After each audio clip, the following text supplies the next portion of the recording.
नमस्कार दोस्तों, welcome to effective study. This is Dharmendra Gaur. आज हम आपके लिए एक वीडियो लेकर आए हैं। आप बार बार न्यूज़ देख रहे होंगे कि भैया यहाँ इस देश में वैक्सीन की रिसर्च हुई, वहाँ उस देश में हुई है। तो कौन सी जो प्रमुख वैक्सीन रिसर्च हैं जो आगे जाके उनमें सफलता मिल सकती है और वो इंसानी सभ्यता के कुछ काम आ सकती हैं। तो आज ऐसी 5 प्रमुख वैक्सीन रिसर्च को हम देखेंगे जो काफ़ी एडवांस लेवल तक पहुंच चुकी हैं या जिन्होंने दावा किया है कि वो वैक्सीन बनाने के काफ़ी नज़दीक हैं। तो पूरा वीडियो आखिर तक देखिएगा, बहुत कुछ आपको इस वीडियो में सीखने को जरूर मिलेगा। तो देखते हैं, पहली जो है वो ऑक्सफोर्ड यूनिवर्सिटी है इंग्लैंड में, और उसके द्वारा जो है वो दावा किया गया है कि कोरोना की वैक्सीन जो है वो उन्होंने बना ली है। उन्होंने पिछले 3 महीने की रिसर्च के दौरान एक वैक्सीन तैयार की है जिसका नाम है CHAdOX1N-CoV-19। इस नाम से इन्होंने एक वैक्सीन तैयार की है, और ये जो वैक्सीन है वो सिंपली कोल्ड वायरस होता है या एडिनो वायरस होता है, इसके लक्षणों के संबंध में काम करती है। लेकिन इसमें जो है वो SARS-CoV-2 जो कि कोरोना वायरस या कोविड-19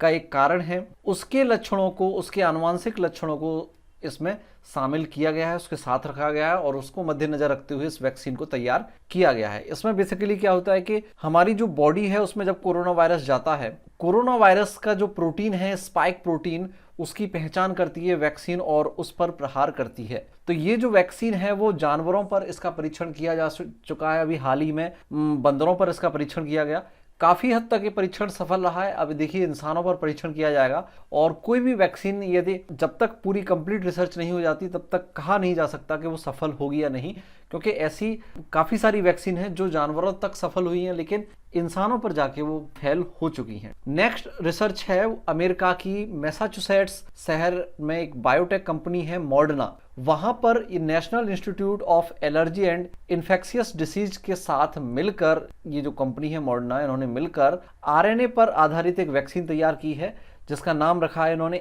mRNA-1273। इसके पहले चरण में परीक्षण करने के बाद दूसरे चरण के सफल परीक्षण की तैयारी की जा रही है, और बेसिकली जानवरों, पहले चरण में जो है वो जानवरों पर या चूहों पर परीक्षण किया जाता है। आरएनए आधारित ये जो वैक्सीन है वो मानव कोशिकाओं में प्रवेश करने के बाद काम करती है। उसमें जो वायरल प्रोटीन बनाने के लिए बॉडी टिश्यू जो होती हैं उनको प्रेरित करती है ताकि जो एंटीबायोटिक हैं वो तैयार हो शरीर में। जब इस वायरस की जो पहचान है वो शरीर में कर ली जाती है तो फिर शरीर की जो प्रतिरक्षा प्रणाली है वो डेवलप होने लगती है। बेसिकली देखो, कोई भी वैक्सीन है काम इसी प्रकार करती है। किसी भी वैक्सीन को जब हमारे शरीर में इंजेक्ट किया जाता है तो वैक्सीन में जिस वायरस से लड़ने के लिए वो वैक्सीन बनाई गई है उसी वायरस का बहुत ही हल्का फॉर्मेट हमारे शरीर में इंजेक्ट किया जाता है ताकि शरीर पहचान ले कि ये किस प्रकार का वायरस है और उससे कैसे लड़ना है, ताकि हकीकत में जब वो वायरस एक अधिक मात्रा में आपके शरीर को संक्रमित करे तो आपका शरीर उससे बेहतर तरीके से लड़ पाए। अगली जो तीसरी रिसर्च है वो है अमेरिका की ही फाइजर नाम की कंपनी है, उसने वैक्सीन तैयार की है और जर्मनी के साथ मिलकर, जर्मनी की कंपनी है बायोएनटेक, उसके साथ मिलकर ये सीधे सीधे 4 आरएनए आधारित वैक्सीन पर काम कर रहे हैं। इकट्ठी 4 वैक्सीन पर काम कर रहे हैं,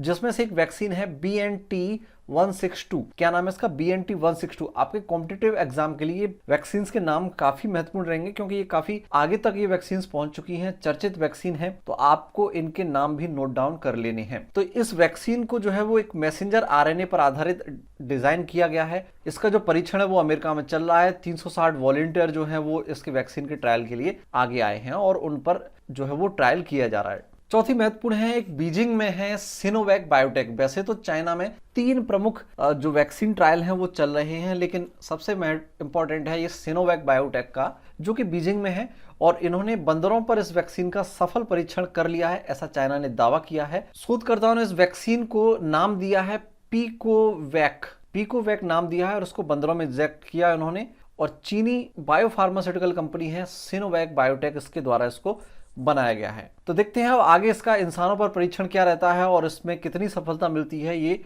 वक्त ही बताएगा। इसके अलावा सबसे बड़ा दावा जो किया था वो इजराइल ने किया था, और इजराइल ने तो लगभग ये कह दिया था कि हमने 100% सफल होने वाला एक इलाज खोज लिया है। और जैसे कि जो प्लाज्मा थेरेपी में जो एंटीबॉडी व्यक्ति के शरीर को दी जाती हैं किसी अन्य के ब्लड से निकालकर, ऐसे में क्या है कि उन्होंने उस एंटीबॉडी को न्यूट्रलाइज कर लिया है और उसके रिस्क फैक्टर को कम करके एक ऐसा एंटीबॉडी तैयार कर लिया है जिसको इंजेक्ट करके वैक्सीन बना ली जाएगी। लेकिन इन्होंने अभी क्या है कि शुरुआती दावा है, अभी किसी प्रकार का इन्होंने ट्रायल नहीं किया है, तो इसी प्रकार के ये जो बड़े बड़े दावे हैं वो किसी काम के नहीं है जब तक पूरी तरह से वो ह्यूमन ट्रायल सफल न हो जाए। तो उम्मीद हम यही करेंगे कि ये जितने भी हैं वो सभी के सभी सफल हों, या कम से कम इनमें से कोई एक तो जरूर सफल हो। और यहां पर आपको ये इंस्टीट्यूट जरूर याद रखना है, आपके कॉम्पिटिटिव एग्जाम में डेफिनेटली इससे क्वेश्चन आएगा कि इजराइल की लेबोरेटरी है जिसने इस वायरस का जो वैक्सीन है वो खोजा है, वो है Israel institute for biological research. ये बेसिकली काफ़ी खुफिया रिसर्च सेंटर है जो कि बायोलॉजिकल वेपन पर भी रिसर्च करता है, बायोलॉजिकल हथियारों पर, और ये सीधे सीधे इजराइल के प्रधानमंत्री को ही रिपोर्ट करता है। तो काफी इंपॉर्टेंट इंस्टीट्यूट है, ये आपको याद रखना है। भारत में इसकी क्या स्थिति है वो भी आप समझ लीजिए। तो देखो, भारत में कोई अभी बहुत ज्यादा एडवांस स्टेज पर नहीं पहुंची है, लेकिन जो ICMR है भारत की, Indian council of medical research, उसने भारत बायोटेक इंटरनेशनल लिमिटेड के साथ मिलकर इसकी वैक्सीन जो है वो विकसित करने का काम प्रारंभ कर दिया है। ठीक है ना, उस पर रिसर्च जारी है। पूरी तरह से हम ये नहीं कह सकते विकसित कर लिया, लेकिन चूंकि वैक्सीन को एक डेवलप करना बहुत आसान काम है, लेकिन उसका ह्यूमन ट्रायल वगैरह करके और उसको एक सक्सेस घोषित करना वो एक अलग काम है। दोनों ही अलग चीजें हैं। तो हम कह सकते हैं कि उन्होंने कुछ ना कुछ एक फॉर्मूला तो बनाया होगा, केमिकल कंपोजिशन जिसको आप कह सकते हैं डेवलप कर ली है, लेकिन वो ट्रायल करना काफी महत्वपूर्ण रहेगा। साथ ही जो वैक्सीन है वो पुणे में जो वायरस है उनका उपयोग करेंगे। पुणे में एक लेबोरेटरी है, सीरम इंस्टीट्यूट ऑफ इंडिया। ये दुनिया की लगभग सबसे बड़ी एक फार्मास्यूटिकल कंपनी है जो वैक्सीन बनाने में दुनिया में इसका सबसे बड़ी कंपनियों में से एक है। साथ ही इसने ऑक्सफोर्ड यूनिवर्सिटी के, जैसे कि जो हमने आगे डिस्कस किया था ना, ऑक्सफोर्ड यूनिवर्सिटी जो वैक्सीन बना रही है, उसी वैक्सीन को भारत में अगर बनाया जाएगा इस कंपनी के द्वारा तो 60 मिलियन डोज बनाने का इसने कॉन्ट्रैक्ट उसके साथ कर लिया है। और देखते हैं इस जो है ये इंस्टीट्यूट और ICMR मिलकर या भारत बायोटेक जो है वो आगे रिसर्च को देश में कितना आगे ले जाते हैं। और हम उम्मीद ये करेंगे कि भारत में भी इसका जो है वो काम तेजी से आगे बढ़े और जल्द से जल्द सफल हो। तो दोस्तों, उम्मीद करते हैं आपको वीडियो में बहुत कुछ सीखने को मिला होगा। ऐसी और इंटरेस्टिंग चीजों के लिए आप हमारे चैनल को सब्सक्राइब जरूर कर लें, बेल आइकन को क्लिक कर लें और ऑल नोटिफिकेशन पर जरूर क्लिक करें। साथ ही वीडियो को लाइक करें, दोस्तों के साथ ज्यादा से ज्यादा शेयर करें। और आप हमसे ट्विटर पर भी जुड़ सकते हैं, वहां पर भी आप हमसे सारी जानकारियां ले सकते हैं। कुछ शेयर करना चाहें तो वहां शेयर भी कर सकते हैं। तो ट्विटर पर आप हमसे जुड़ सकते हैं @dharmgod01 @DHARMGAUR01 करके आप सर्च कीजिए, आप हमसे ट्विटर पर जुड़ सकते हैं। Thanks to watch. जय हिंद, जय भारत।